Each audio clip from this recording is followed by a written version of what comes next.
അസ്സലാമലൈക്കും. എല്ലാവർക്കും സുഖമാണെന്ന് വിശ്വസിക്കുന്നു. അപ്പോഴേക്കും ഞാൻ ഇന്നിവിടെ ഉണ്ടാക്കിയേക്കുന്നത് ഇന്നത്തെ ഒരു ബ്രേസ്ലെറ്റാണ്. ഇത് പിങ്ക് മുത്തോടാണ് ചെയ്തേക്കുന്നത്. അങ്ങനെ ഇന്നത്തെ രണ്ടാമത്തെ ഒരു ബ്രേസ്ലെറ്റ് ചെയ്യുന്നൊരു വീഡിയോ ആണിത്. അതാണ്ട് ഇന്ന് നമ്മൾ ഈ രണ്ട് മുത്ത് കൊണ്ടാണ് നമ്മുടെ ബ്രേസ്ലെറ്റ് നമ്മൾ തയ്യാറാക്കാൻ പോകുന്നത്.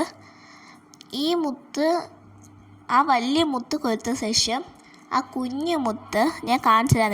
നിങ്ങൾക്ക് ഡൗട്ടാവും അല്ലെങ്കിൽ ഞാൻ ഇപ്പോൾ കാണിച്ചു തരാം. ഇതാണ്ട് ഇങ്ങനെ ആ ഒരു കുഞ്ഞു മുത്ത് എടുത്തിട്ട് ഞാൻ ഇപ്പോൾ കാണിച്ചു തരാവേ. വെയിറ്റ്. ആ കുഞ്ഞു മുത്ത് എടുത്തിട്ട് ആ ഒരു വലിയ മുത്തില്ലേ അതിൻ്റെ മണ്ടയിലോട്ട് ഇങ്ങനെ കൊരുക്കണം. അതാണ് ഇങ്ങനെ. അതാണ് ഈ മുത്ത്. ഇത് ഭയങ്കര പാടാട്ടോ. അതാണ് ഞാൻ അങ്ങോട്ട് വെച്ച് കൊരിക്കുന്നത്. നിങ്ങളുടെ മുമ്പിൽ വെച്ച് കൊരിക്കുമ്പോൾ അതെനിക്ക് പറ്റില്ല.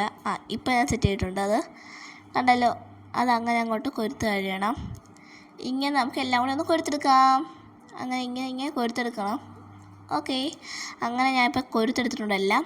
ഇനി നമുക്ക് അത് ടൈ ചെയ്ത് കൊടുക്കണം. ഇത് ഒരു ഇലാസ്റ്റിക് പോലത്തെ ഒരു വള്ളിയാണ് എടുത്തേക്കുന്നത്. ഒരു ത്രെഡ്, ഒരു നൂലാണ് എടുത്തേക്കുന്നത്. അങ്ങനെ ഇത് രണ്ടും കൂടി ഒന്ന് ടൈ ചെയ്ത് കൊടുക്കണം നമുക്ക്. ഇതിപ്പം എല്ലാം കൂടി ഞാൻ ചെയ്തിട്ടുണ്ട്. ഇനി നമുക്കൊന്ന് ടൈ ചെയ്ത് കൊടുക്കാതെ ടൈ ചെയ്തിട്ടുണ്ട് കേസ്. നല്ല രസമുണ്ടെന്ന് ഞാൻ വിശ്വസിക്കുന്നു.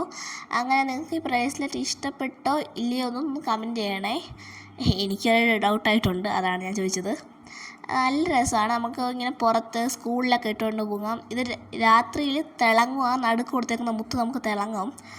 അതാണ് ഞാൻ പറഞ്ഞത് നിങ്ങളടുത്ത്. ഇത് നല്ലതാണോ കൊള്ളാവോ എന്നൊക്കെ നിങ്ങൾ വേണം ഒന്ന് കമൻറ്റ് ചെയ്യാൻ. അതുപോലെ ഈ മുത്തോണ്ട് ചെയ്യുന്ന വീഡിയോ അടുത്ത വീഡിയോ കാണിക്കാം. മറക്കാതെ ലൈക്ക്, ഷെയർ, സബ്സ്ക്രൈബ്.